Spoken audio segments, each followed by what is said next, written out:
अपना आप सब कुछ सर्वस्व ही कथा है, तो भगवान ने अपने आप को आपके हवाले कर दिया।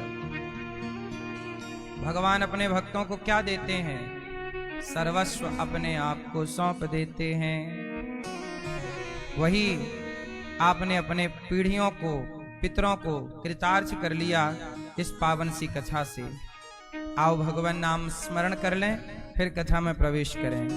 श्रीमान अशोक अग्रवाल जी मुंबई से आप आए हैं। विनोद अग्रवाल जी जो बहुत अच्छा भजन गाते थे, विनोद अग्रवाल जी के भाई हैं।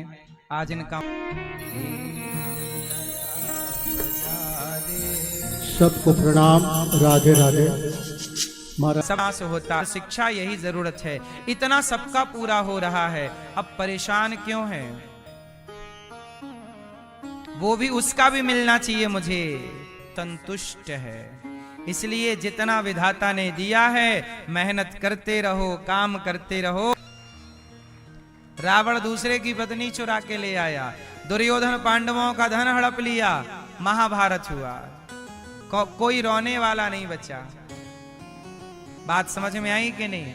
संतुष्ट रहेंगे यदि आप। अच्छा बताओ, संतुष्ट है वो हमें दिख रहा है। चलनी बोल रही है सुई को कि तेरे भीतर जोर से एक छेद है। आपके मोहल्ले अड़ोस पड़ोस में ऐसे भी लोग हैं भैया कि उनके पास उतना नहीं है जितना आपके पास है। इसका मतलब है औरों से आप बहुत अच्छे हैं, फिर भी आपकी शिकायतें हैं, ये नहीं वो नहीं। अरे शिकायतें बहुत हो सकती हैं, पर शिकायतों से व्यक्ति तनाव भरी होगी। शिकायतों से जिंदगी तनाव और चिंता और डिप्रेशन से भरी होगी। और जितना है उसमें प्रसन्न रहो। क्या परेशान होते हैं लोग? परेशान क्यों होते हो? जीवन का मूलभूत संस्कार है संतोष। अच्छा बताओ, चिड़िया संतुष्ट है या नहीं?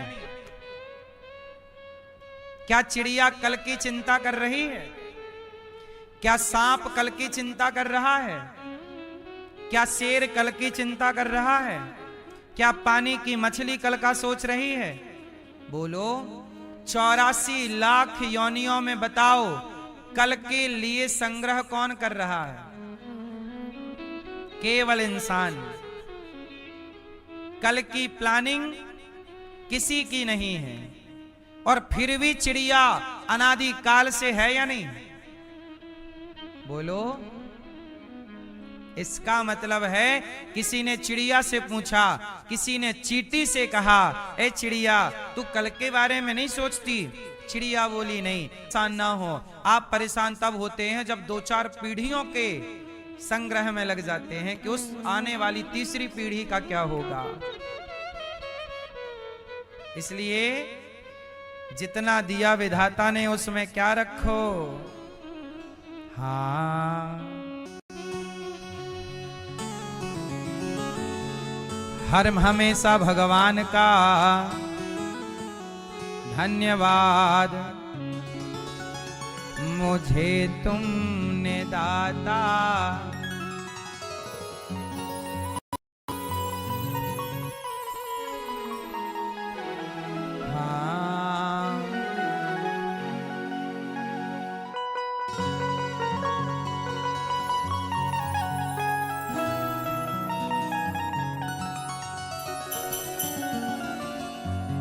कुछ दिया है, इस बात से प्रसन्न होना चाहिए। पी रहा हूं तो भगवान प्राप्त होंगे। इसलिए स्वर्ग के अमृत से मिलना क्या है? अच्छा, कथा भी अमृत है। कथा क्या है? क्यों मैया?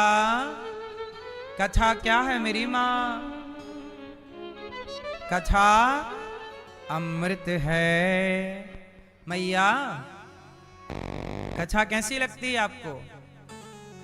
हैं? आपको कैसी लगती है कथा? कथा कैसी लगती है? कथा भगवान की अमृत के जैसी लगती है। कानों से मानो अमृत प्रवेश कर रहा है, तब कथामृतम। कथा को क्या बोला गया है? अमृत। स्वर्ग का अमृत पी करके स्वर्ग पाएगा कोई, पर कथा का अमृत पीकर संपूर्ण तीर्थों की परिक्रमा का फल मिल जाता है। सकते हैं हाँ। तो भगवान सुखदेव जी ने कहा कि परीक्षित भागवत सुनोगे कि अमृत? कहा भागवत। इंद्र को वहां से विदा कर दिया। बोले आपके स्वर्ग के अमृत का हमें कोई लोभ नहीं है। इंद्र को बड़ा बुरा लगा। तराजू बांधी स्वर्ग में, सत्यलोक में भागवत जी को एक पलड़े पर और स्वर्ग के अमृत और सुखों को एक पलड़े पर रखा। तो भागवत से भगवान प्रकट होके इंद्र के अभिमान को मिटा दिया। आज से हम क्या सुनेंगे? 7 दिन भागवत सुनेंगे। क्यों सुनेंगे भागवत? क्या जरूरत है भागवत सुनने की? भागवत इसलिए सुननी चाहिए क्योंकि यह भगवान के द्वारा प्राप्त हुई वाणी है। किसके द्वारा प्राप्त हुई? के द्वारा प्राप्त हुई वाणी है। बैठिए, बैठाइए, बैठिए ना आप, बैठिए। किसके द्वारा प्राप्त हुई वाणी है? ऊपर आ जाइए। किसके द्वारा प्राप्त हुई वाणी है? भागवत भगवान के द्वारा प्राप्त हुई वाणी है। भगवान के द्वारा, क्योंकि हाँ या ना, शरीर सदा एक सा नहीं रहता। क्यों मेरी मां? आप 35 के बाद 36, 37, 38, 39, 40 धीरे धीरे आप क्या होने लग गए? वो स्त्री अपने पति से संतुष्ट भी लोग हैं भैया कि उनके पास उतना नहीं है जितना आपके पास है। इसका मतलब है औरों से आप बहुत अच्छे हैं, फिर भी आपकी शिकायतें हैं। ये नहीं, वो नहीं।